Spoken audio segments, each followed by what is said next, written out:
Ecclésis, un appel, une vocation. Tel est le grand thème que Dieu a placé dans le cœur de son serviteur. Et ce soir, en introduction, Dieu m'a donné un sous-thème. Et avant de les donner, je voudrais lire quelques portions des Écritures avec vous. Il y en a 4. La première, c'est Actes des Apôtres, chapitre 26. Et nous allons lire en plusieurs temps les versets 1er, les versets 4. Puis la fourchette allant du verset 9 au verset 20e. Et puis nous terminons avec le verset 27 à 29. En fait, j'ai voulu prendre tous les contextes. Acte 26, premier verset, 4e verset, 9 à 20. Et puis 27 à 29. Agrippa dit à Paul, il t'est permis de parler pour ta défense.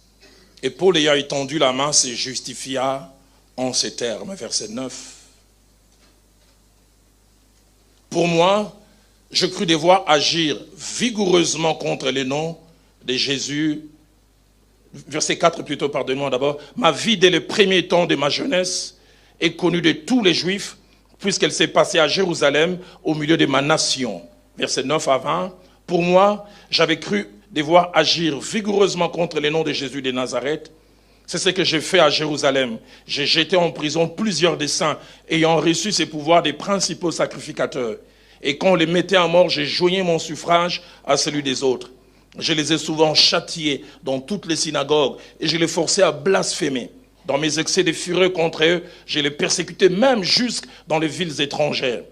C'est dans ce but que je m'ai rendu plutôt à Damas avec l'autorisation et la permission des principaux sacrificateurs. Vers le milieu du jour, ô roi, je vis en chemin resplendir autour de moi et de mes compagnons une lumière venant du ciel et dont l'éclat surpassait celui du soleil. Nous tombâmes tous par terre et j'entendis une voix qui me disait en langue hébraïque. Remarquez, ils sont tous tombés, mais la voix s'adressait à lui seul. Saul, Saul, pourquoi me persécutes-tu? Il te sera dur de regimber contre les aiguillons. Je répondis, qui es-tu, Seigneur? Et le Seigneur dit, je suis Jésus que tu persécutes. Mais lève-toi et tiens-toi sur tes pieds, car je te suis apparu pour t'établir ministre et témoin des choses que tu as vues et de celles pour lesquelles je t'apparaîtrai.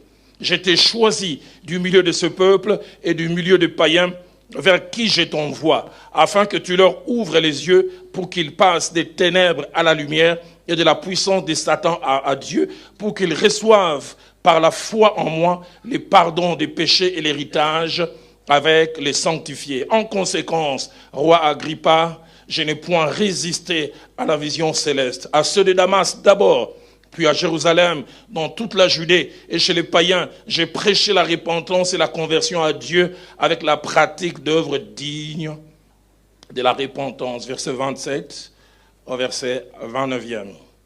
Crois-tu au prophète, roi Agrippa? Je sais que tu y crois.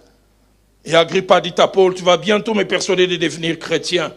Paul répondit, que ce soit bientôt ou que ce soit tard, plaise à Dieu que non seulement toi, mais encore tous ceux qui m'écoutent aujourd'hui, vous deveniez tels que je suis, à l'exception de ces liens. Nous lisons aussi Actes des Apôtres au chapitre 20.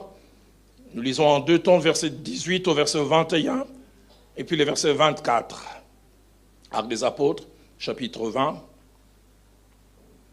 Lorsqu'ils furent arrivés vers lui, il leur dit, vous savez de quelle manière, depuis les premiers jours où je suis entré en Asie, je me suis sans cesse conduit avec vous, servant le Seigneur en toute humilité, avec larmes au milieu des épreuves que me suscitaient les embûches des Juifs. Vous savez que je n'ai rien caché de ce qui était utile et que je n'ai pas craint de vous prêcher et de vous enseigner publiquement et dans les maisons, annonçant aux Juifs et aux Grecs la repentance envers Dieu et la foi en notre Seigneur Jésus-Christ. Verset 24e. Mais je n'ai fait pour moi-même aucun cas de ma vie, comme si elle m'était précieuse, pourvu que j'accomplisse ma course avec joie et les ministères que j'ai reçus du Seigneur Jésus, d'annoncer la bonne nouvelle de la grâce de Dieu. Avant-dernière portion que nous allons lire, nous allons lire Philémon, et nous lirons du verset 8 au verset 9, et puis nous lirons du verset 12 au verset 14. C'est pourquoi, bien que j'ai en Christ toute liberté de te prescrire ce qui est convenable, c'est les préférences au nom de l'amour que je t'adresse une prière, étant ce que je suis, Paul, un vieillard, de plus maintenant prisonnier de Jésus-Christ. Et je te prie pour mon enfant que j'ai engendré, étant dans les chaînes, Onésime. Verset 12 au verset 14, je te le renvoie, lui, une partie de moi-même. J'aurais désiré les retenir auprès de moi pour qu'ils me servent à ta place pendant que je suis dans les chaînes pour l'évangile. Toutefois, je n'ai rien voulu faire sans ton avis, afin que ton bienfait ne soit pas comme forcé, mais qu'il soit volontaire. Et nous terminons avec la seconde épître de Paul à Timothée au chapitre 4. Et nous lisons du 6e au 8e verset. Car pour moi, je sers déjà des libations et le moment de mon départ approche. J'ai combattu les bons combats, j'ai achevé la course, j'ai gardé la foi. Désormais, la couronne de justice m'est réservée. Le Seigneur, le juste juge, me la donnera dans ces jours-là. Et non seulement à moi, mais encore à tous ceux qui auront aimé son avènement. Amen. Ces quelques passages sont un peu un résumé d'un homme spécial, un appelé, comme la plupart, si pas nous tous ici. Un résumé de sa vie, un résumé de son parcours ministériel. Et au travers de ces quelques passages, et en introduisant cette convention, et partant de ces passages, Dieu m'a mis à cœur de parler sur les sous-thèmes. Paul, une race d'appelés en voie de disparition. Paul, une race d'appelés en voie de disparition. Pourquoi un tel sous-thème? C'est que simplement en étudiant la vie de l'apôtre Paul, notre aîné, en rapport avec l'appel, les ministères et l'accomplissement de celui-ci, en étudiant son parcours, les choses qu'il a eu à faire et en comparant avec les appelés que nous sommes aujourd'hui, les hommes et les femmes en quantité, en qualité, que l'on retrouve dans les sacerdoces, on se rend compte qu'il y a un gros écart. Que dis-je? Un très gros écart. Quand on voit Paul, son sérieux, sa passion, son zèle, sa constance et bien d'autres qualités que l'Esprit de Dieu a placées dans mon cœur et que je vais essayer de faire ressortir. On a comme l'impression que Paul, de par son exemple, ressemble un peu à ces espèces, semble-t-il, existantes autrefois et qui ont disparu. Aujourd'hui, quand on parle des dinosaures, brontosaures, ces lézards géants, il semble que certains pouvaient mesurer jusqu'à 21 mètres, avoir jusqu'à 18 tonnes. Et des fois, quand on voit quelques squelettes dans quelques musées, la tendance est de se dire, est-ce qu'ils ont réellement existé? Est-ce que ce n'est pas de l'imagination? Est-ce que de telles créatures ont réellement existé? Et c'est le même sentiment que j'ai quand je compare Paul comme un appelé et je vois les appelés de ma génération. Je me demande si l'apôtre Paul pouvait par un miracle ressusciter, il nous retrouve, il va se demander si nous sommes vraiment ses descendants. Si nous ne sommes pas la caricature ou la déformation, mais bien réussie, de ce que lui, principalement, ceux qui l'ont suivi après ont été. Le but de cette prédication, parce que ce soir, je vais prêcher, et Dieu voulant en partie de demain, je vais essayer d'enseigner. Le but de cette prédication est double. Premièrement, le but de cette prédication, c'est nous ramener et nous rappeler les premiers modèles d'appelés.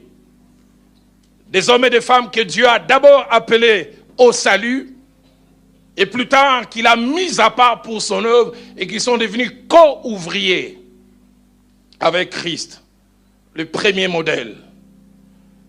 De celles et ceux qui ont dit oui à Dieu, à ses objectifs, à ce qu'il voulait faire. Des hommes qui doivent nous servir des références, des talons, des modèles. Et ce soir, ces deux paroles de l'apôtre Paul résonnent fortement dans mon cœur. Quand écrivant aux Philippiens, il dira dans Philippiens chapitre 3, au verset 17, il dit « Soyez mes imitateurs, frères, et portez les regards sur ceux qui marchent selon le modèle que vous avez en nous. » En lisant cela, je disais, moi, serviteur de Dieu d'aujourd'hui, est-ce que je peux prononcer ces paroles de l'apôtre Paul? Si la version Louis II dit ce que je viens de mentionner, la version français courant dit, frère, imitez-moi tous. Il dit, nous avons donné l'exemple. Alors, fixez vos regards sur ceux qui se conduisent selon cet exemple. La seconde parole qui me revient à l'esprit, c'est celle de la seconde épître de Paul aux Thessaloniciens, chapitre 3, son 9e verset. Il dit, ce n'est pas que nous n'en eussions pas le droit, mais nous avons voulu vous donner en nous-mêmes un modèle à imiter. La version Alfred Cohen ou Parole vivante dit, nous voulions vous laisser un exemple à imiter. Et ce soir, nous voulons rappeler aux appelés que nous sommes un des exemples les premiers. Deuxième objectif de ce message, nous amener, j'ai dit nous, moi y compris, à nous comparer à ce modèle, à cette référence et à cet étalon que Paul a appelé d'autrefois, et à nous évaluer. Et en nous évaluant individuellement et peut-être aussi collectivement, nous pourrions tirer plusieurs conclusions, 3 principalement. La première conclusion que vous et moi, nous pourrions tirer après évaluation, en ayant le modèle de Paul placé côte à côte avec notre modèle. Voir comme Proverbe 22 au verset 28 le dit, et les réclame si nous n'avons pas déplacé les bornes établies. Les sages disent, ne déplacez pas la borne ancienne que les pères ont posée.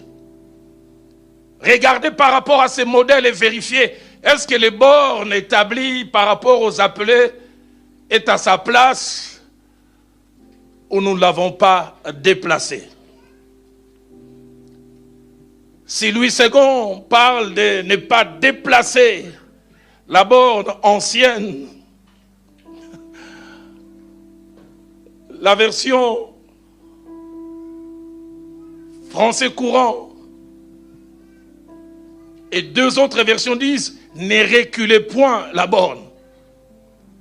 Louis II parle simplement déplacer, mais les 2 autres versions parlent de reculer. La version Chouraki, une version d'un théologien grec, il dit ne recule pas la frontière de pérennité que les pères ont faite.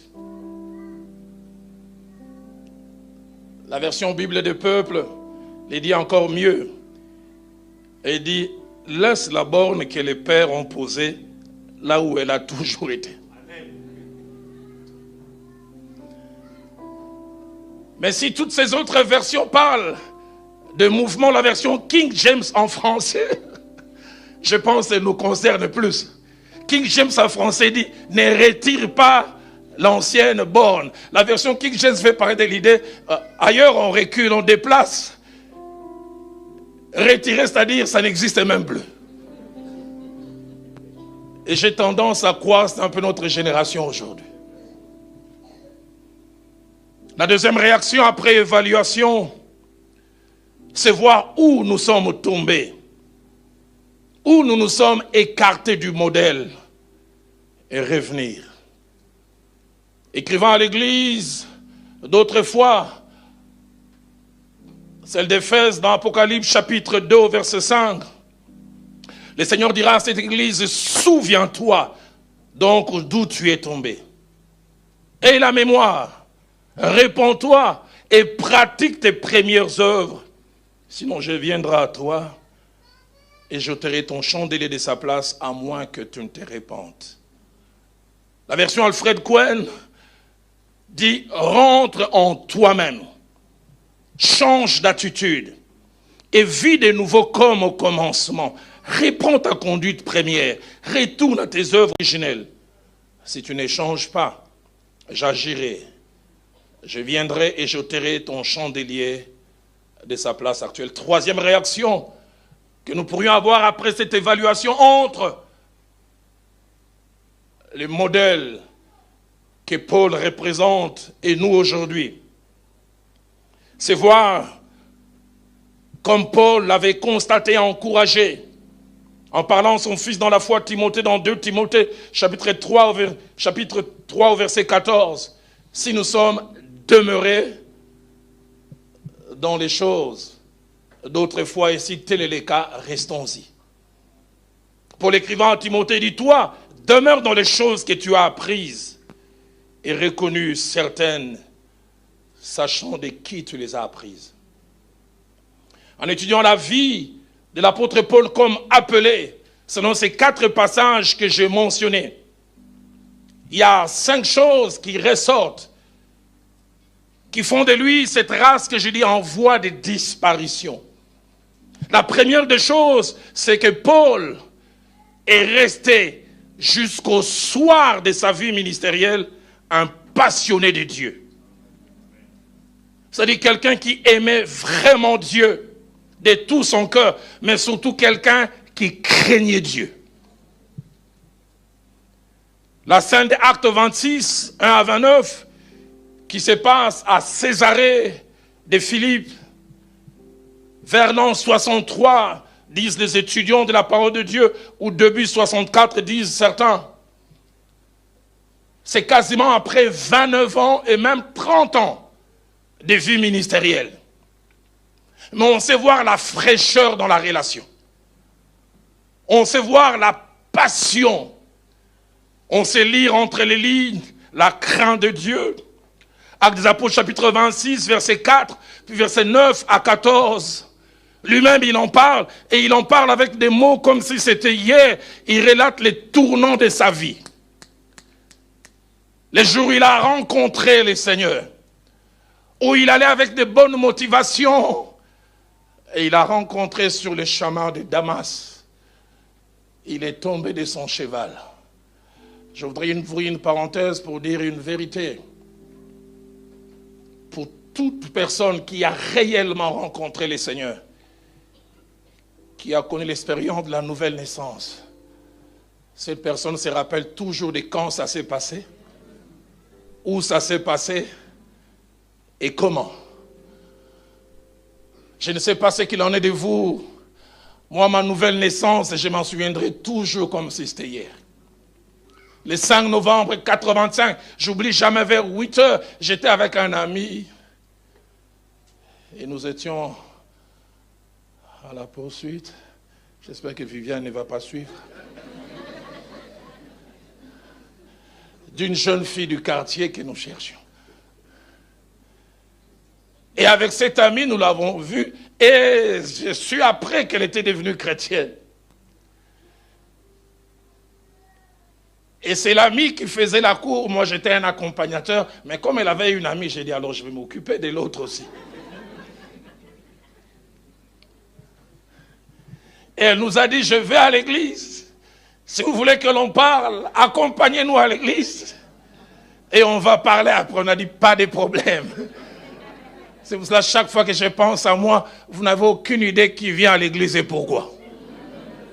Aidez-moi à poser la question à votre voisin. J'espère que vous êtes venus vraiment pour le Seigneur.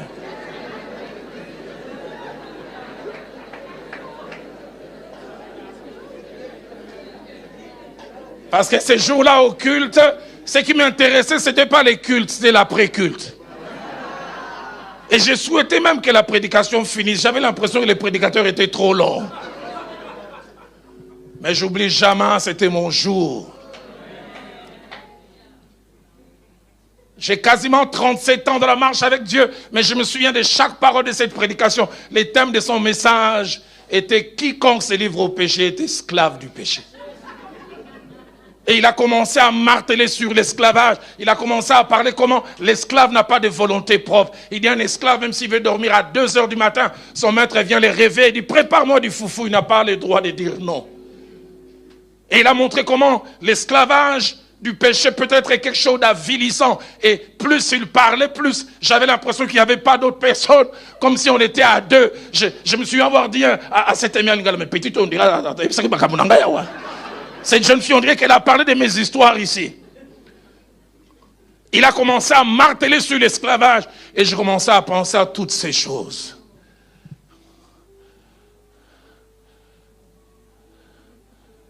Dans des domaines d'esclavage, c'était le vol. J'ai grandi dans la maison d'un père enseignant. Il ne gagnait pas beaucoup. Directeur d'école primaire, il n'a jamais connu de promotion. Il rentrait souvent avec de l'argent mis en paquet. Minerval, première A, deuxième A, quatrième A. Et c'est à l'époque où j'ai commencé à m'intéresser aux jeunes filles. Roland, est-ce que tu ne peux pas m'amener au concert des Zaïko? Moi, je ne suis pas de la génération Wenge. Moi, c'était Zaïko Langa Langa. Et je me souviens, j'étais un voleur stratégique. Un billet là pour qu'ils ne se rendent pas compte. Je me souviens plus d'une fois, mon père venait découvrir qu'il y avait de l'argent. Il se mettait à pleurer. Mais on va me licencier. J'avais pitié de lui. J'ai dit, que je laisse quand même. Et j'ai laissé durant 2 semaines, 3 semaines. Et je venais encore voler. Et vers la fin du message, mon ami Pierrot qui m'avait accompagné dit, Roland, tu as besoin de mouchoir. J'ai dit, pourquoi? Il dit, tu es en train de pleurer. J'ai dit, moi. Et je m'étais rendu compte que... Mais j'oublie jamais sa conclusion. Il a dit, mais si le Fils de l'homme vous a franchi.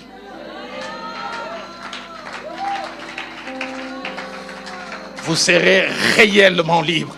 Et il a parlé de la beauté attachée à la liberté. 5 novembre 85 à 9h, on a lancé l'appel qui veut la liberté, qui ne veut plus de l'esclavage. J'oublie pas, une première personne est allée. Quand j'ai voulu me lever, mon ami là m'a bloqué. Il m'a dit, Roland, petit, tu es dans mon abisso. La fille là va nous voir, mais je sentais que c'était mon jour. Et je me suis avancé. Et c'est ce qui vous donne un prédicateur ce soir. Alors aidez-moi à poser la question à votre voisin. Vous l'avez connu où, quand, comment? J'entends quelqu'un dire, moi je suis seulement chrétien. Et Paul a connu une expérience réelle. Une expérience qui l'a radicalement changé. Qui a changé les motivations de sa vie. Qui a changé ses priorités. Qui l'a rendu méconnaissable aux yeux d'autres personnes.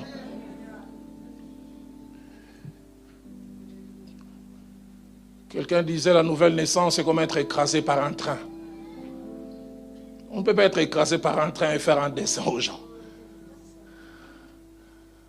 Quelqu'un d'autre a ajouté, si un chat prétend se convertir, qu'on demande les témoignages aux souris.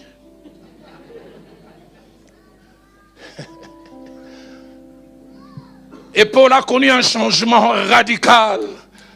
Écrivant aux Philippiens, vers l'an 65, il dira dans Philippiens chapitre 1er, verset 21, il dit Christ est ma vie. À cause de cette expérience, Christ est devenu le centre de sa vie. Si Louis II dit Christ est ma vie, Alfred Cohen dit Christ est ma vie, le but et le contenu de toute mon existence.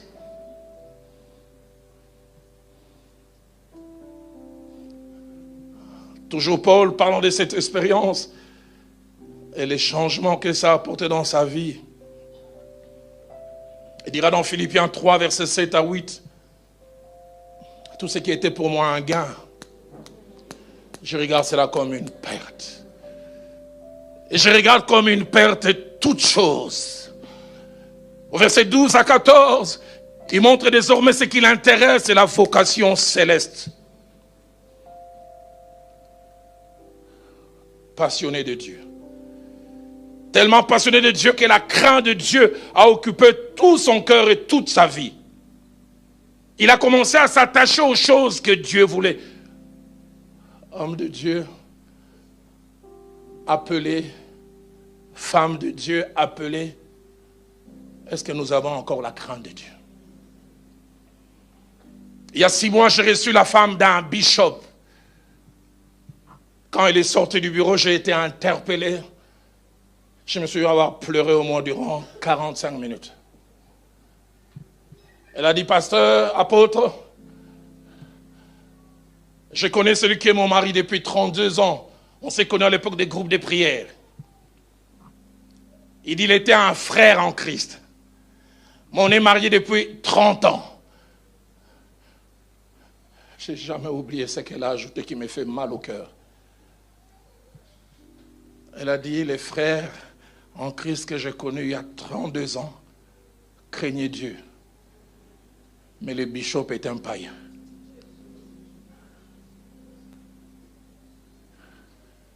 Il dit, les frères que j'ai connus craignaient Dieu. Elle m'a même rappelé ce passage que j'ai lu, Ésaïe chapitre 11, verset 13, parlant de Christ comme serviteur de l'Éternel. Il avait dit, il respirera la crainte de l'Éternel. C'est-à-dire, ça sera son style de vie. La version d'Arby dit, son plaisir sera la crainte de l'Éternel. Il dit, celui que j'avais connu en craignant Dieu, il dit, il a augmenté en popularité, il a augmenté en responsabilité, il a augmenté en position, mais il a perdu en consécration. Il dit, les frères en Christ ne buvaient pas, mais le bishop est un ivrogne. Il y a 2 mois, il a raté une prédication parce qu'il avait pris du whisky à l'excès. Aidez-moi à poser la question à votre voisin, vous en prenez? J'entends un voisin dire un peu. Alors toi un peu là, c'est comment?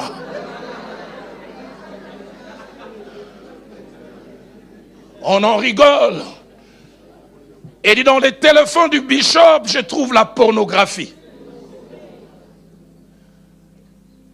Il dit, ce qui m'a choqué il y a 3 mois, la sentinelle est venue me dire, 2 femmes prostituées sont venues réclamer leurs factures au bureau du bishop. Seigneur, épargne-moi de cela. Que la crainte de Dieu soit notre partage. Que nous ne soyons pas de ceux qui la prêchent, mais la vivons d'abord. Paul appelé de Dieu, mais toujours craignant Dieu.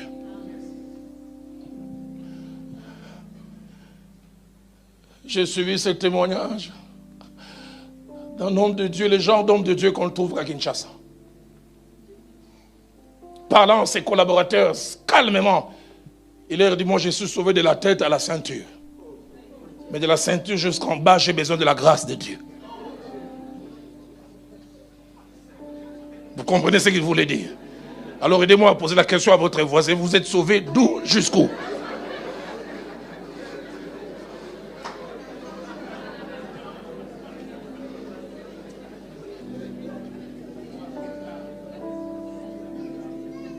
J'aime quand Abdias rencontre Élie dans 1 Roi 18 au verset 12. Il ne se présente pas, il dit je prêche. Non, pas je ressuscite le mort. Il dit ton serviteur craint l'Éternel. Seigneur, remets la crainte de Dieu dans ta maison. Remets la crainte de Dieu dans ta maison.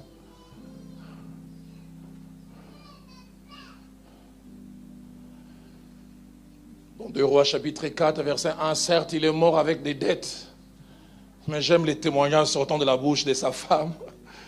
Quand la femme du prophète va parler à Élisée, dit, ton serviteur, mon mari est mort, Mais il craignait l'Éternel. C'était peut-être un mauvais gestionnaire, il ne savait pas gérer. Mais la crainte de Dieu était son partage. Non seulement que Paul craignait Dieu, mais tellement passionné de Dieu qu'il n'a jamais perdu son premier amour. Le Seigneur parlant à cette église dans Apocalypse chapitre 2, verset 4, le Seigneur ne condamne pas un abandon total. Il dit, ce que j'ai contre toi, tu as abandonné ton premier amour. D'autres versions disent, tu ne m'aimes plus comme autrefois. Qu'il est triste de voir des gens monter en responsabilité, en notoriété, en position et perdre en consécration. Seigneur, j'aimerais pas être un bon pasteur, j'aimerais d'abord être un bon enfant de Dieu. J'aimerais pas d'abord être un bon prédicateur, je voudrais être un craignant Dieu.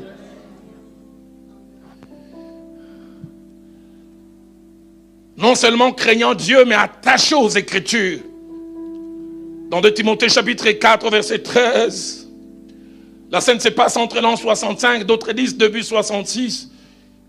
Il est emprisonné, mais sa passion pour Dieu, il est attaché aux Écritures. Il écrit à Timothée qui est libre, il dit, quand tu viendras, apporte le manteau que j'ai laissé à Troas, chez Carpus me dit, surtout les parchemins. Surtout les parchemins. Le feu Jacques-André Vernon, mon pasteur, me disait toujours, Roland, ne fais pas de la Bible un livre de travail. Fais de la Bible un ami. Ne lis pas par rapport à ce que tu vas prêcher. Lis chaque jour. Et j'essaie de la lire. Parce que le feu Jacques-André Vernon me disait cette phrase, la deuxième que j'oublie jamais. Roland, ou la parole de Dieu t'éloignera du péché, ou le péché t'éloignera de la parole de Dieu. Et Paul était attaché aux Saintes Écritures. Cela me fait penser à ce merveilleux psaume, le 119, verset 16, verset 24, verset 47 et verset 92 ou 92. Écoutez ce qu'il dit au verset 16. Il dit, je fais mes délices tes statuts. Je n'oublie point ta parole. J'aime les thèmes qu'il utilise, délices. Quelque chose derrière laquelle on languit. Au verset 24, il dit, tes préceptes font mes délices. Ce sont mes conseillers.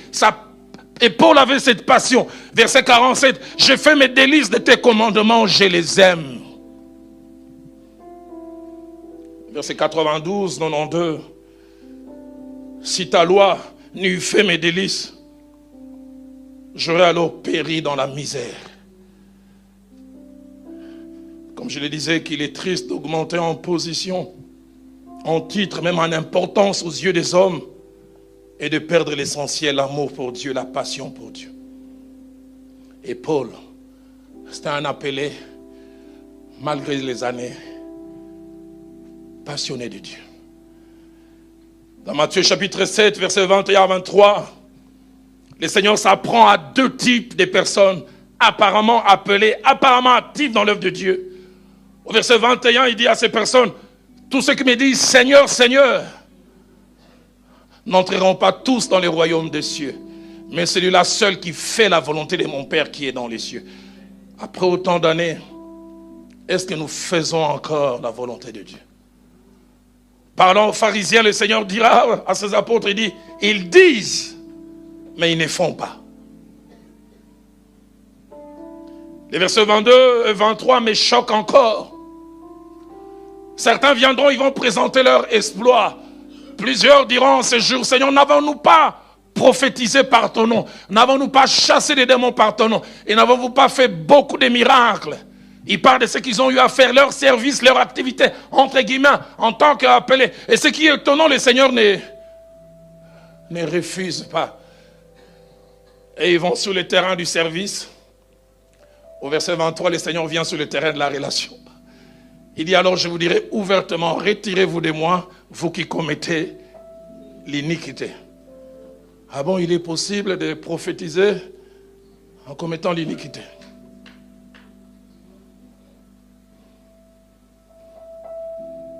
Deuxième chose qui fait de Paul un appelé particulier, une voix en une race en voie de disparition.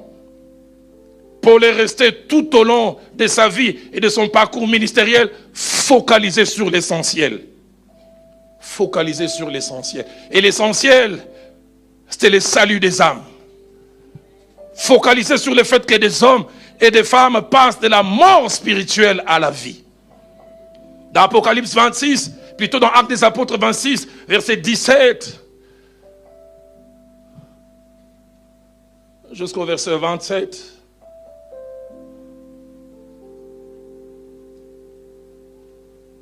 nous voyons cela.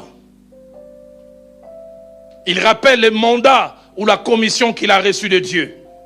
Il dit, je t'ai choisi au milieu de ce peuple, au milieu de ces païens, vers qui je t'envoie, Dieu voulant, je reviendrai sur ça demain. Et il dit, afin que tu leur ouvres les yeux, pour qu'ils passent des ténèbres à la lumière, et de la puissance de Satan à Dieu, pour qu'ils reçoivent par la foi en moi, le pardon des péchés, et l'héritage des sanctifiés. C'est ce qu'il avait reçu plus de 30 ans. Et j'aime ce qu'il dit au verset 20, à ceux de Damas d'abord, ceux de Jérusalem et dans toute la Judée et chez les païens, j'ai prêché la repentance et la conversion à Dieu avec la pratique d'œuvres dignes de la repentance. J'ai mis mon cœur, j'ai mis mon énergie, j'ai mis ma force pour cela.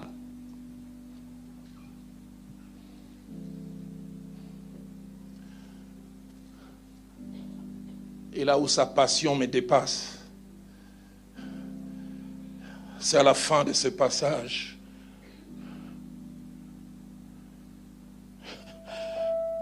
Pour les prisonniers, ça fait des semaines et semaines, permettez-moi les termes, on les trimballe d'un prétoire à l'autre. Il doit être fatigué physiquement, fatigué moralement. Moi, à sa place, je chercherai tous les moyens pour ne plus être prisonnier. Mais au beau milieu de sa plaidoirie, il trouve une vertu pour gagner encore une âme. Verset 27, crois-tu au prophète roi Agrippa? Je sais que tu y crois. Verset 28, et Agrippa dit à Paul, tu vas bientôt me persuader de devenir chrétien. J'aime sa réplique. Que ce soit bientôt, que ce soit tard, plaise à Dieu que non seulement toi, mais encore tous ceux qui m'écoutent aujourd'hui, vous deveniez tel que je suis, à l'exception de ces liens. Homme de Dieu, le salut des âmes, ça vous intéresse encore? Parce que j'ai été choqué à Kinshasa. Il y a 4 ans, entre guillemets, un grand de Kinshasa m'a invité à une convention. 5 jours. Chaque soir, il y avait au moins 3000 personnes. La comptabilité à la fin, c'était les derniers jours. On m'a parlé de plus de 1200 personnes qui ont donné leur vie à Christ. Plus de 400 rétrogrades qui sont revenus. On nous a fait rapport, plus de 15 couples séparés qui sont revenus ensemble. Des malades guéris. Et nous donné tous ces rapports, je voyais les pasteurs tristes. À la fin, je vais lui demander, mais homme de Dieu, pourquoi tu es triste? Un vrai Quinois. J'essaierai de traduire ça en français. Il dit, nous sommes bien, mais tout ça, l'impiaka. Ça dit, tout cela est bien, mais les rentrées financières n'ont pas suivi. Écoutez sa réaction, 1200 sauvés, mais la caisse. Ah, vous rigolez, moi, ça me révolte. Ça me révolte. L'église est remplie aujourd'hui de capitalistes et spirituels. Des commerçants. J'en parlais tout à l'heure, des gens qui ne servent pas Christ, mais qui se servent de Christ. Seigneur, épargne-moi de cela. Paul, c'est le salut des âmes. Le salut des âmes qui l'intéressent. L'année passée, entre fin février et début mars, j'ai fait 3 semaines. J'ai quitté Kinshasa par route jusqu'à Kikwit. plus de 8 heures de route. J'ai prêché de lundi à dimanche, matin et après-midi. Dimanche, j'ai fait encore le même chemin. Et mardi matin, j'ai pris encore un véhicule jusqu'à notre église à Beaume, à plus de 460 km. Je me suis juste reposé mardi et j'ai commencé de mercredi à dimanche, prêchant matin et soir. Je termine dimanche, je retourne en matin du prêcher dans notre église. J'entends un ami dire, mais Roland, à ton niveau, pourquoi tu meurs encore pour les âmes? J'ai dit, quel niveau?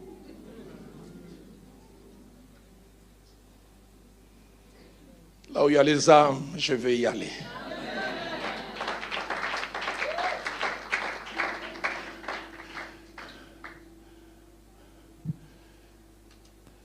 Focaliser sur ça.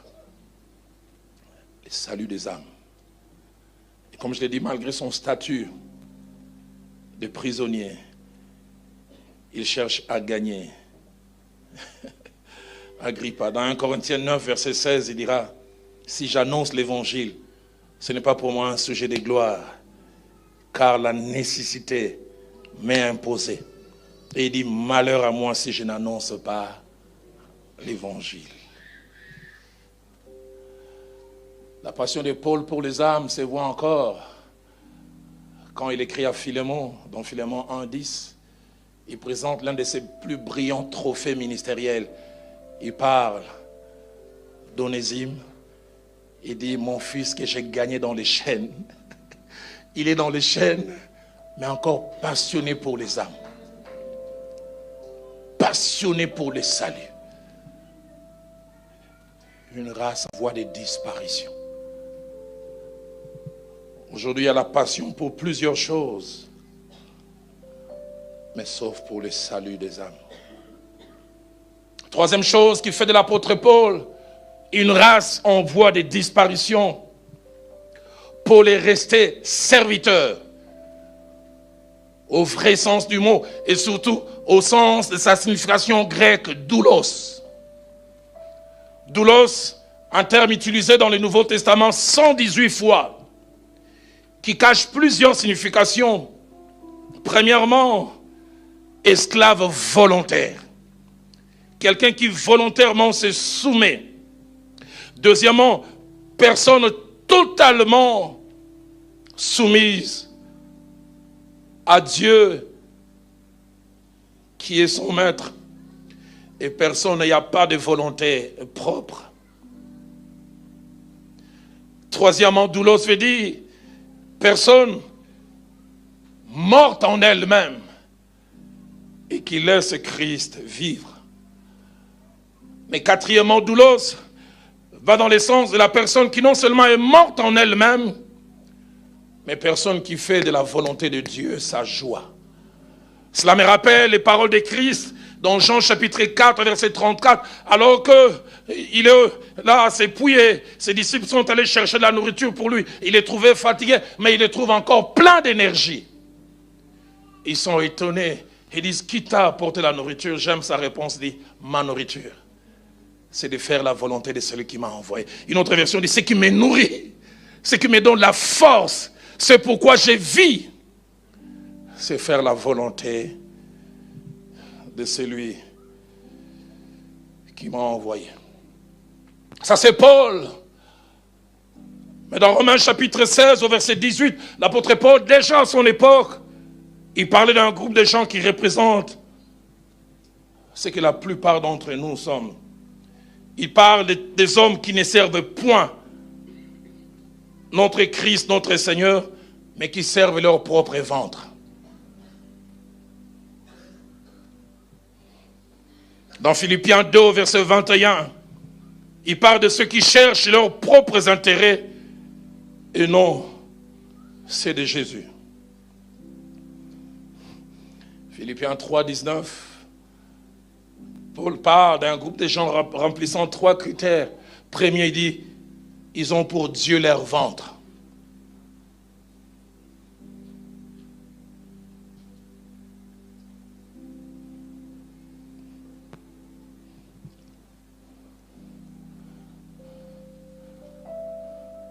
Et deuxièmement, il dit, ils mettent leur gloire dans ce qui fait leur honte.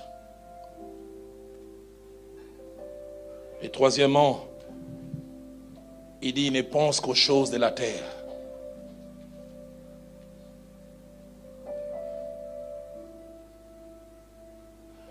Mais l'apôtre Paul, parlant de lui-même, Seigneur, donne-moi ce cœur. Dans 2 Corinthiens 12, au verset 14, il écrit aux Corinthiens, il dit, car ce ne sont pas vos biens que je cherche, mais c'est vous-même. Vous-même. Français courant dit, c'est vous que je cherche. C'est-à-dire votre progrès. Et non votre argent. Désintéressé. Tout ce qui les préoccupait, c'était le salut des âmes. À plusieurs endroits où il est allé travailler, il ne voulait même rien réclamer. Aux Corinthiens, il dira, je ne vous ai été point à charge. N'avait-il pas besoin de ces choses? Dans 1 Timothée chapitre 3, au verset 3, l'apôtre Paul, parlant de l'évêque, du surveillant ou de l'ancien, il parle de choses qui doivent être présentes. Et il commence à dire, il faut que l'évêque, qui ne soit ni adonné au vin, ni violent, mais indulgent. Et le passage se termine en disant, désintéressé. Désintéressé. Français courant dit qu'il ne soit pas attaché à l'argent. Tob dit qu'il ne soit pas cupide. Une vieille version Stafford dit qu'il ne tienne pas à l'argent. 1 Pierre chapitre 5 au verset 2, l'apôtre Pierre parlant à ses contemporains comme berger dit, ne paissez pas les troupeaux de Dieu pour un gain sordide. Mais il dit avec dévouement de tout cœur.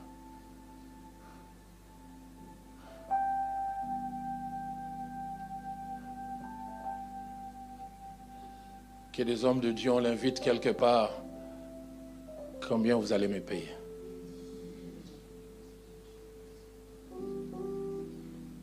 Si vous n'êtes pas prêt à me payer une place en business class, je ne viens pas.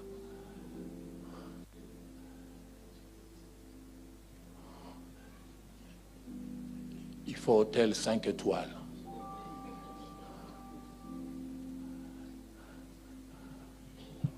Vous versez d'abord sur mon compte et je viens.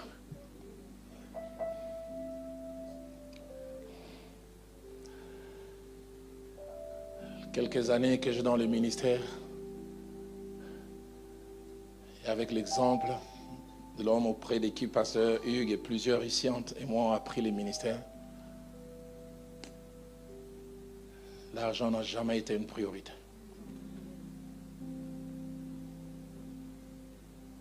Je travaille avec cet homme autant d'années, il n'y recevait aucun rond de la borne.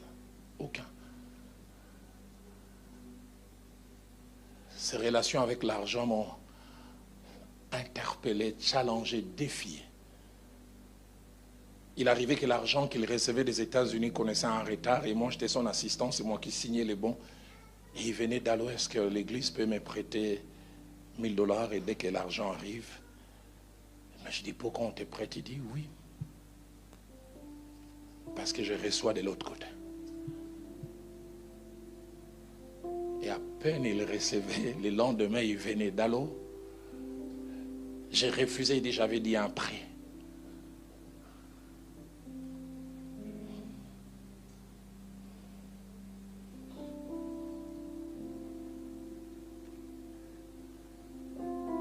Quatrième chose qui fait de l'apôtre Paul une race en voie de disparition, c'est que Paul faisait de l'avancement du royaume de Dieu sa priorité et son rêve. Pas ses intérêts d'abord, pas sa promotion personnelle, pas même sa promotion au travers de l'œuvre de Dieu. Écrivant aux Corinthiens, il dira dans 1 Corinthiens 9, versets 22 à 23, « Je me suis fait tout à tous, afin d'en sauver de toute manière quelques-uns. Je fais tout à cause de l'évangile, afin d'y avoir part. » Le frère Jacques-André Vernon me relate la scène où il devait aller prêcher dans un coin vers la forêt équatoriale et comme prédicateur, il savait qu'ils avaient 5 jours. Il a amené 5 tenues pour prêcher. Ils arrivent dans ce village, il y avait plus de 2000 personnes. 4 seulement étaient habillés. Et mon demi-habillé. Les chefs et ces 2 femmes. Plus un jeune homme qui avait ramassé, je ne sais, un habit, je ne sais où. Tous les autres nus. Il dit, non seulement j'ai fait chômer tous mes habits, mais j'ai prêché torse nu. Comment puis-je aux gens nus prêcher avec 3 pièces et écharpe? Le but, c'était les gagner. Il me relate encore cette scène. Ils arrivent dans un autre village. Des gens vraiment qui vivent comme reculés dans les temps. Les chefs du village les reçoivent. C'est un village quasiment de pygmées. Il dit, les gens nous méprisent. Mais si vous voulez nous apporter la parole de Dieu, vous devez manger ce que nous mangeons. Il dit, on a préparé. Et quand on est venu, on a ouvert, c'était des vers de terre.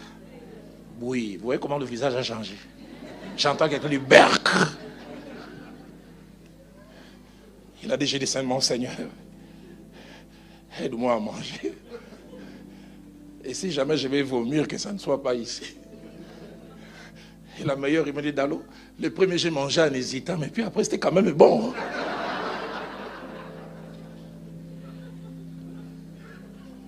Mais il a mangé parce qu'il voulait faire avancer les royaumes.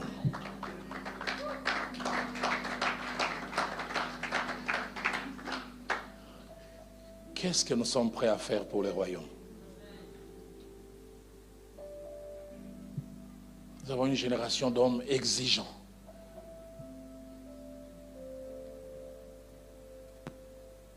À chaque fois que je suis invité, cette condition doit être remplie. Si une n'est pas remplie, je ne viens pas.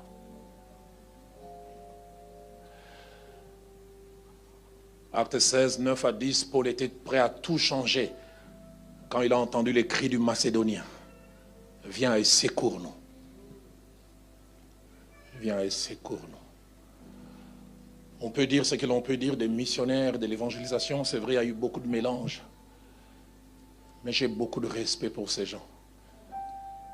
Certains ont payé de leur vie pour nous apporter l'évangile.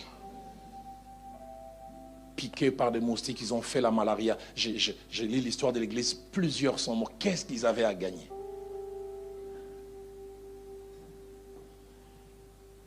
Aujourd'hui, c'est la poursuite des titres. On veut toujours avoir un titre qui n'existe pas. Dans l'évangile, aujourd'hui, il y a des généraux.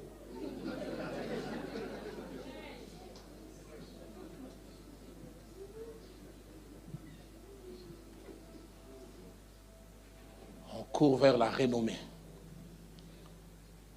Les prédicateurs qui vivent pour des vues. Quand il a fini de prêcher 2 heures après, il y a combien de vues? Des vivologues.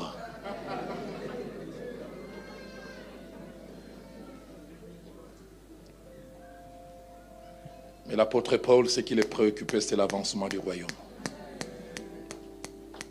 Dans 2 Timothée 4, verset 8, il dit qu'il a aimé l'avènement du Seigneur et il travaillait pour cela.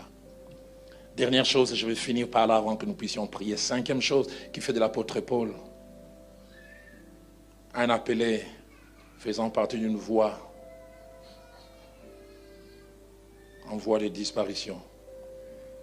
Paul était capable de bien gérer la gloire, la renommée et l'élévation.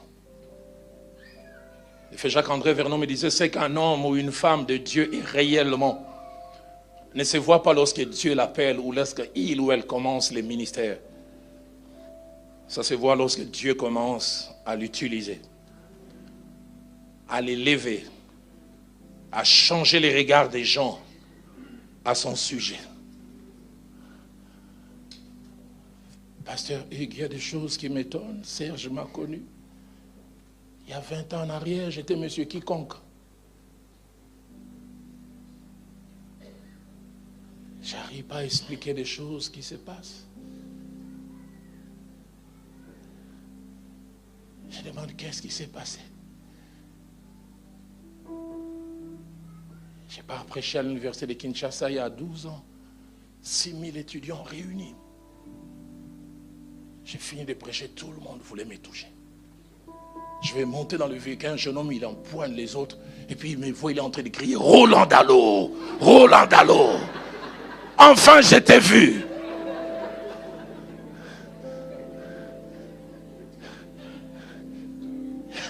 Et j'oublie pas, il dit, mon rêve a toujours été de te rencontrer. Kobe.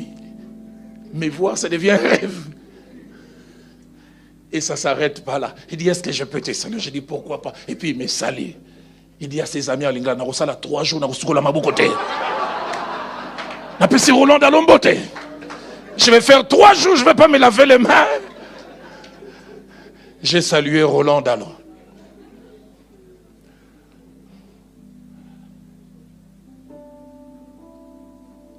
Des choses qui peuvent vous changer.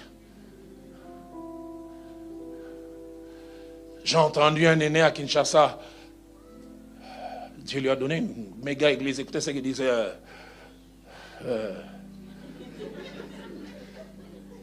Ici en République démocratique du Congo, les autres ont des églisettes.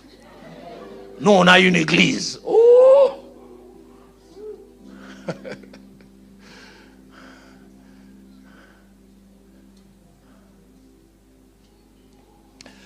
Lorsque nous arrivons à Acte 26, comme je l'avais dit au départ, Paul doit avoir entre 29 et 30 ans de marche avec Dieu.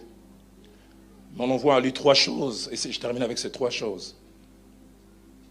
La première, il était un mélange de conscience d'être spécial, et même des fois unique, mais aussi de simplicité.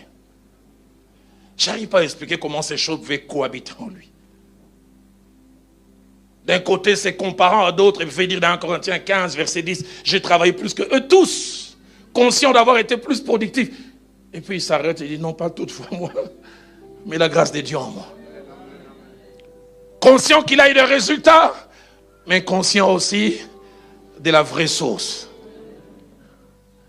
Il y a des gens, quand vous les voyez, vous avez l'impression qu'ils sont des fils de Dieu, des dieux adjoints.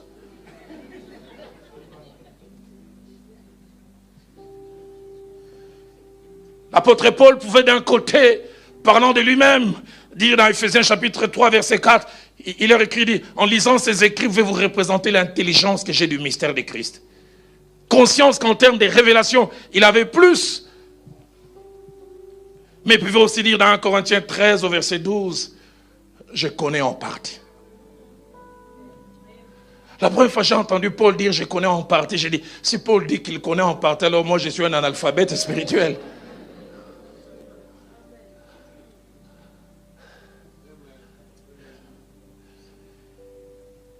J'en parlerai tout au long de la semaine. S'il y a une chose que je vois en quelques années qui a disparu dans les sacerdoces, du haut de la chair, c'est l'humilité.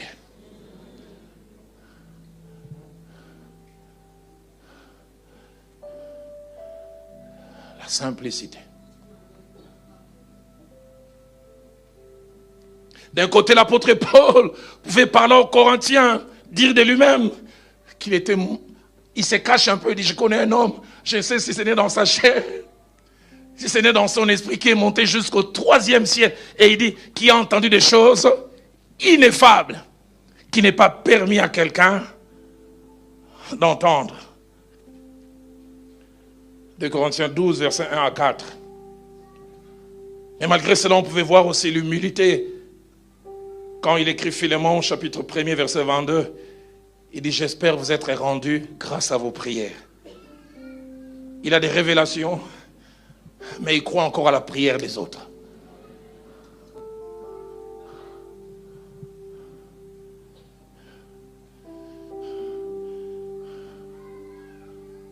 Deuxième chose qui frappe en lisant en étudiant la vie de l'apôtre Paul.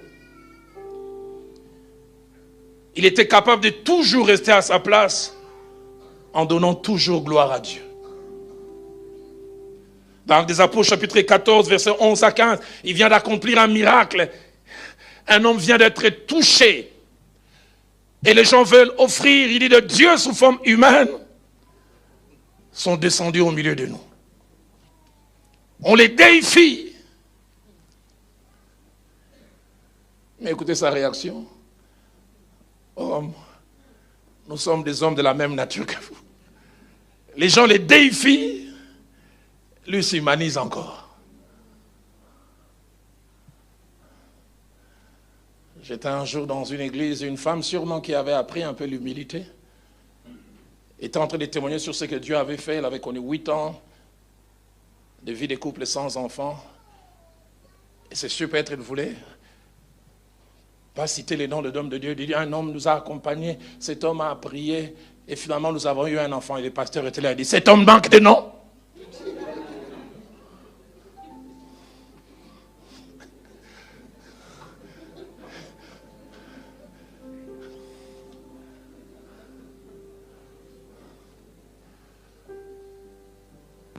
Le consommateur de la gloire. Pasteur Hugues, je sors un jour du temple du centenaire avec le feu Jacques-André Verneau et une femme nous accroche et commence à crier, papa, cet homme est un homme de Dieu. Il dit, j'ai été paralysé depuis 60 à 64, je ne marchais pas. Et puis il est venu prêcher à Sainte-Thérèse. Il dit, elle m'a touché depuis lors. Et quand cette femme parlait, je voyais le pasteur Verneau gêné, il me dit, alors allons-y, il ne faut pas la suivre, il ne faut pas la suivre.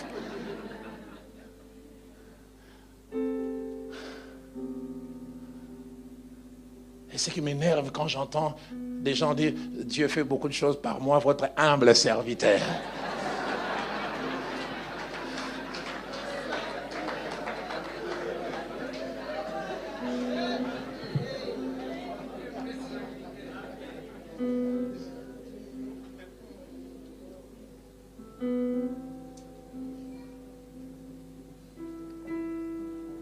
Qu'est-ce que la gloire a-t-il fait de vous?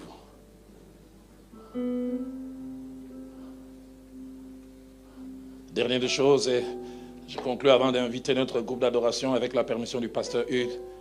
Un homme de Dieu, Dieu donné du ciel va venir, il va prier avec nous. La troisième des choses, c'est que,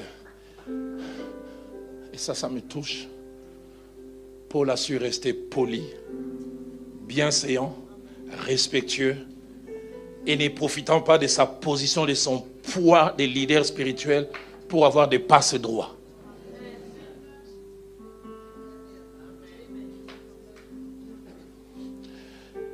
L'épître à Philémon est une épître qui m'interpelle. Placez-moi les versets premiers, puis les versets 8 à 9, et puis je terminerai avec les versets 13 à 14. Déjà au verset premier, écoutez comment il se présente. Il dit, moi Paul, prisonnier de Jésus-Christ.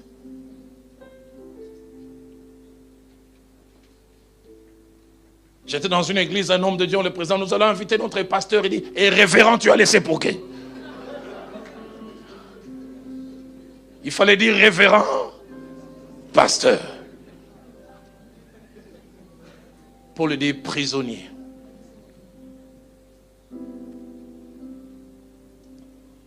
Versets 8 à 9, ça m'interpelle. Paul est en prison et il écrit à son fils dans la foi. Philémon à qui il veut demander un service attaché à Onésime. Et écoutez ce qu'il dit. C'est pourquoi, bien que j'ai en Christ toute liberté d'être prescrit ce qui est convenable, c'est de préférence au nom de la charité que je préfère t'adresser une prière. Oh! De sa position, il peut imposer, mais il fait une demande. Philémon, est-ce que tu peux accepter? Chez certains, il semble que l'élévation chasse les vertus.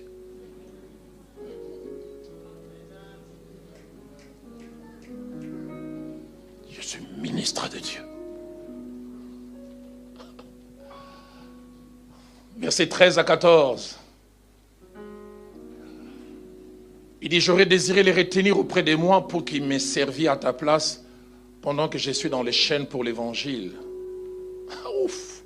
Il dit, toutefois, je n'ai rien voulu faire sans ton avis. Waouh! Filez-moi quelque chose à dire. Afin que ton bienfait ne soit pas comme forcé, mais qu'il soit volontaire. Est-il possible d'être élevé, d'être poli? Musiciens, prenez place. J'arrive en décembre 2010 au Nigeria. Philadelphie avait 2000 membres. Et j'assiste à cette activité du bishop au dépôt de lundi à dimanche. Et dimanche, je rencontre son père spirituel, papa Adeboy. Et je désire les rencontrer, je prends rendez-vous pour les voir mardi. Adeboy, à l'époque, il avait une église locale qui, en se réunissant, c'était 500 000 membres. Aujourd'hui, on m'a dit que c'est 1,5 million. Et il me fixe rendez-vous pour 10 heures. En me disant, toi, Zaïrois, j'espère que tu seras à 10 heures. Parce que vous avez des montres qui fonctionnent à l'envers. J'ai dit, je ferai un gros effort. Je me bats et puis à 10h moins 10, j'étais là. Mais papa Adeboy n'était pas là. 10h moins 5, il n'était pas là. À 10h juste, il n'était pas là. À 10h10, il n'était pas là. Il est venu à 10h20. Parce que je n'oublierai jamais. Quand il m'a vu, il dit, are you brother Dalo? C'est toi le frère? J'ai dit oui. La tête baissée. Gêné. I'm so sorry for coming late. Brother, excuse me. Et dans mon cœur, je disais, 500 000 membres s'excusent devant 2000. Il a 500 000 membres. Il aurait pu présenter des excuses protocolaires, les mains en poche. Brother, excuse me. There was a lot of... Mais humble. Je comprends pourquoi Dieu ne fait qu'élever de tels gens. Mon pasteur, le fait Jacques-André Vernon, me disait une vérité que j'enseigne souvent. Il y a des gloires qui sont des avant-goûts, qui sont des tests, car la Bible dit, celui qui est fidèle dans les petites choses, je lui confie des grandes. Il y a des gloires, Dieu dit, essayons-les avec ça. S'il gère bien, il lui donne plus. Mais j'ai une bonne nouvelle, pasteur Hugues. Dieu m'a dit, va t'amener faire le maximum.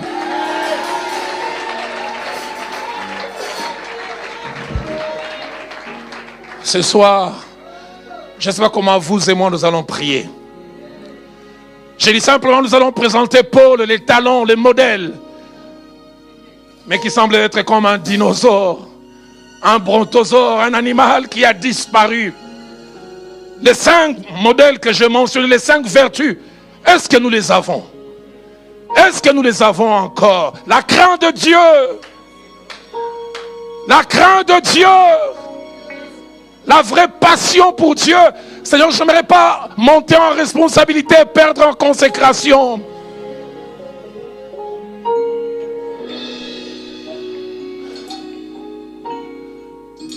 Ce matin, en priant, j'ai rappelé au Seigneur mon passé. Certains ici connaissent. Pasteur Hugues connaît chez mes parents. Serge connaît. Je viens d'une famille très pauvre. Je n'ai pas eu besoin de dictionnaire pour connaître la signification de la pauvreté. Mon jeune frère et moi, durant 4 ans, on dormait sur un lit qui n'avait pas 4 pieds, qui en avait 3. Et lui et moi, on aimait souvent rire. On dit, les gens normaux, quand ils dorment, ils se lâchent. Nous, en dormant, on était prudents. Parce que si tu te tournes du mauvais côté, tu tombes. Ma mère a toujours travaillé toutes ces années avant comme femme de ménage à l'université. Elle nettoyait. «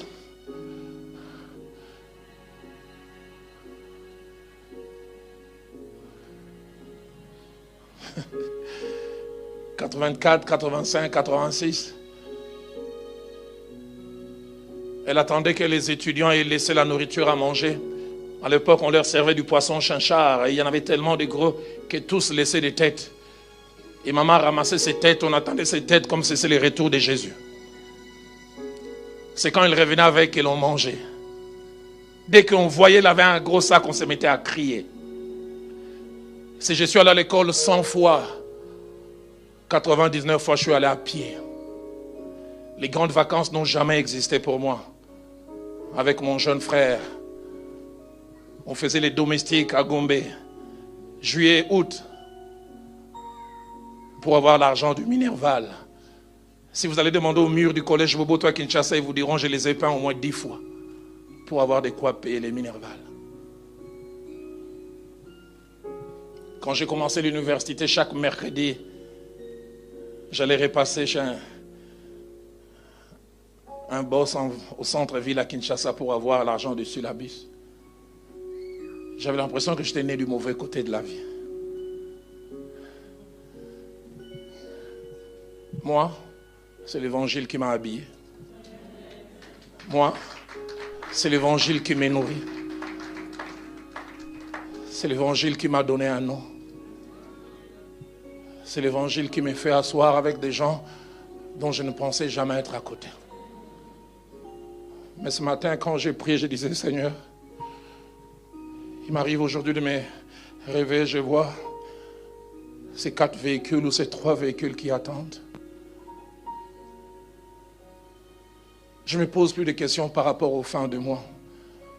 Mais je lui disais, Seigneur, je t'ai jamais accepté le 5 novembre 85 pour ces choses.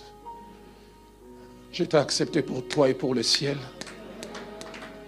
Et si d'aventure tu veux m'arracher ces choses, je t'en voudrais pas parce que c'est toi mon vrai trophée.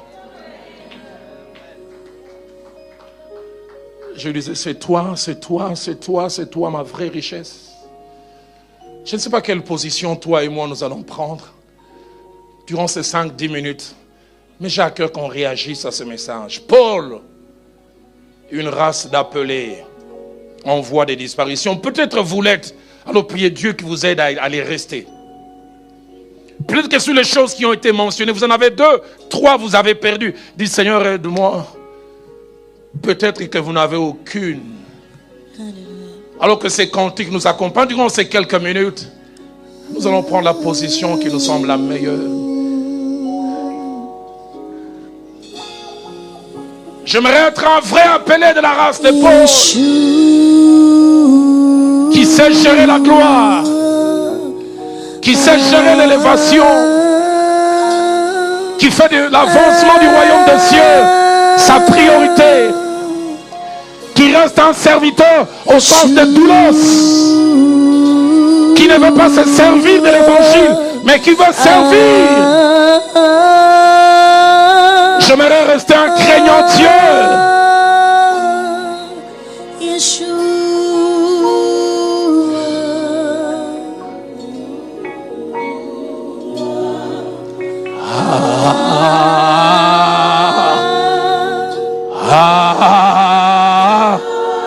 J'aimerais être un vrai appelé.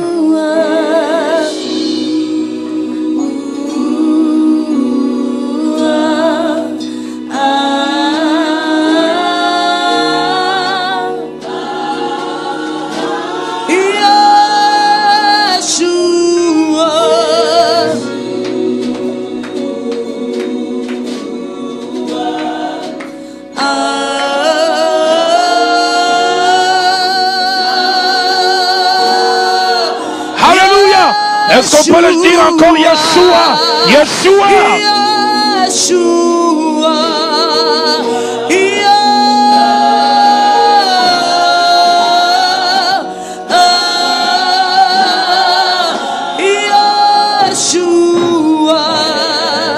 Alors que les instruments continuent à jouer, élève ta voix, parle à Dieu, réagis à ces messages.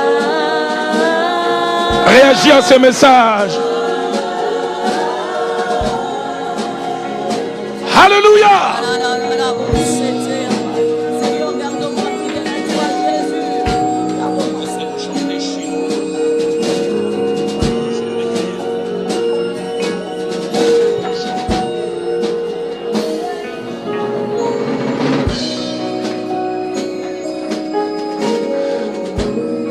Alléluia. Je ne vais pas déplacer la borne ancienne. Je n'aimerais pas déplacer la bande ancienne. Aide-moi à être de la race de mon aîné Paul. Aide-moi à être un imitateur de ceux qui nous ont tracé le chemin.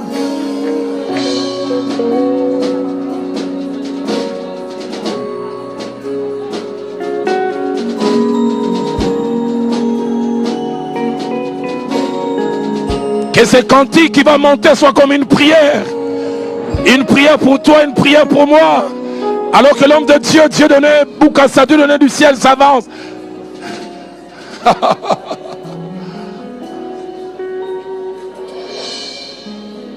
Enlève en moi les faux.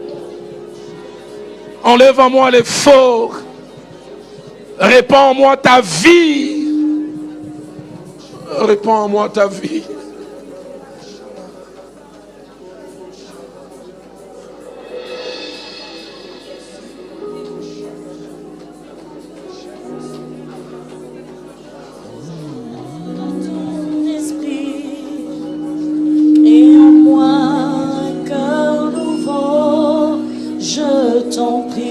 Plus qu'un chant, c'est ma prière, les cris de mon cœur. S'il faut que je te poursuis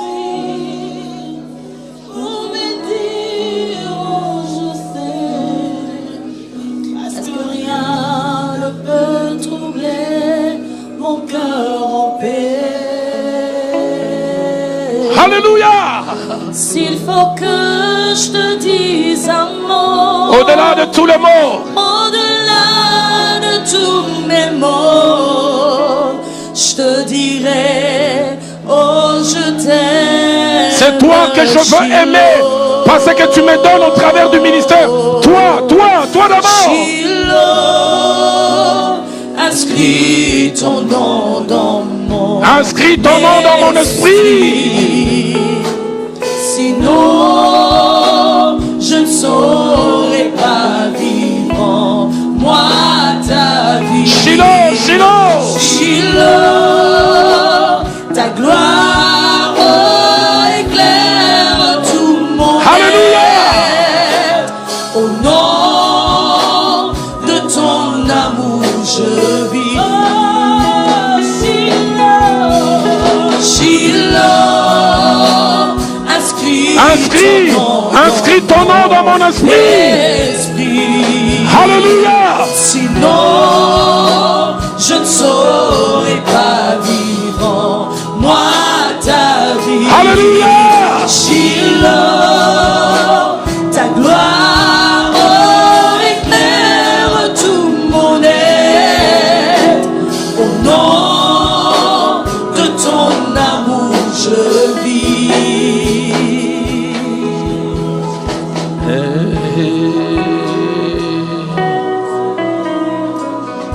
Enlève-moi les faux, Shiloh. Enlève-moi les faux. Enlève-moi les faux, tout ce qui ne te glorifie pas.